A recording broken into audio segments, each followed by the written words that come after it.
విష్ణు నివాసంలో ఎంటర్ అవ్వంగానే మనకి స్టార్టింగ్లో ఈ క్యూ లైన్ అనేది కనిపిస్తుందండి. ఈ క్యూ లైన్ అనేది మనకి రూమ్స్ అలాట్ చేయడానికి సంబంధించినది. ఈ క్యూ లైన్లో 5 అవర్స్ వెయిటింగ్ తర్వాత మాకు రూమ్ అనేది అలాట్ చేయడం జరిగింది. ఒక రూమ్కి పర్ డే 320 రూపీస్ ఛార్జ్ చేస్తున్నారు, ప్లస్ 500 రూపీస్ డిపాజిట్ కోసం తీసుకుంటున్నారు. 48 అవర్స్ కంటే ఎక్కువ ఉంటే డబుల్ అమౌంట్ ఛార్జ్ చేస్తారట. ఎవరైతే ఎస్ఎస్టీ టోకెన్స్ని విష్ణు నివాసంలోనే తీసుకోవాలనుకుంటున్నారో వాళ్ళు బయట అకామిడేషన్స్ కంటే విష్ణు నివాసంలోనే ఉండడానికి ప్రయత్నించండి.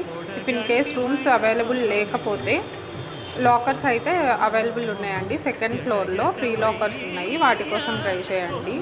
ఎందుకంటే ఎస్ఎస్డి టోకెన్స్ ఒక పర్టిక్యులర్ టయానికి ఇష్యూ చేయట్లేదు. కొన్నిసార్లు 3 o'clockకి, కొన్నిసార్లు 4 o'clockకి అట్లా ఇష్యూ చేస్తున్నారట. ఆ టయానికి బయట నుంచి విష్ణు నివాసం రీచ్ అవ్వాలంటే కొంచెం కష్టం కాబట్టి అక్కడే చూస్ చేసుకోవటం బెటర్. అండ్ మెట్టు మార్గం, శ్రీవారి మెట్టు మార్గం, అలిపిరి మార్గం ద్వారా వెళ్ళాలి అనుకునే వాళ్ళు భూదేవి కాంప్లెక్స్లోనే ఎస్ఎస్టీ టోకెన్స్, దివ్య దర్శనం టోకెన్స్ ఇస్తున్నారు.